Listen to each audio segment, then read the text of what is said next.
விஜயநகர பேரரசர் கிருஷ்ணதேவராயரின் அவையில் ஒரு விவாதம் எழுகிறது. நாயின் வாலை யாராலும் நிமிர்த்த முடியாது என்று ராஜகுரு சவால் விடுகிறார்.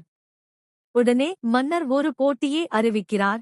யார் ஒரு நாய் வாலை ஒரு மாதத்தில் நேராக மாற்றுகிறார்களோ அவர்களுக்கு 1000 பொற்காசுகள் பரிசு. ஊரே திரண்டு நாய்களை தத்தெடுக்கிறது. ஒரு அமைச்சர் நாயின் வாலில் கனமான இரும்பு குழாயைச் செருகி வைக்கிறார். இன்னொருவர் வாலில் பெரிய கல்லை கட்டித் தொங்க விடுகிறார். ஒரு மாதமாக நாய்களுக்கு வகை வகையான உணவுகளைப் போட்டு வாலை நிமிர்த்த போராடுகிறார்கள். ஆனால் தெனாலிராமன் மட்டும் ஒரு மெலிந்த நாயைத் தேர்ந்தெடுத்து தன் வீட்டுக்கு அழைத்துச் செல்கிறார்.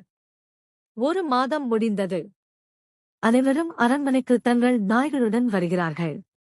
மற்ற அமைச்சர்கள் இரும்பு குழாயையும் கட்டுகளையும் அவிழ்த்த அடுத்த வினாடியே அந்த நாய்களின் வால் சுருக்கென மீண்டும் வளைந்து கொள்கிறது. ஆனால் தெனாலிராமன் அழைத்து வந்த நாயின் வால் மட்டும் சுருளாமல் நேராக தரையில் தொங்குகிறது.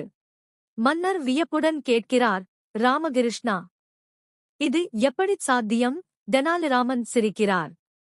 மன்னா, மற்றவர்கள் நாய்க்கு நன்றாக உணவளித்தார்கள். ஆனால் நான் இதற்கு சாப்பாடு போடாமல் பட்டினி போட்டேன். இப்போது பசியால் வாடும் இந்த நாய்க்கு தன் வாலைச் சுருட்டி திமிராக வைக்கக்கூட உடலில் தெம்பில்லை. அதனால்தான் அது நேராக இருக்கிறது என்கிறார். தெனாலிராமனின் சமயோசித புத்தியை பாராட்டி மன்னர் பொற்காசுகளை வழங்குகிறார். நீதி, எதையும் பலத்தால் சாதிக்க முடியாதபோது புத்தியால் சாதிக்கலாம்.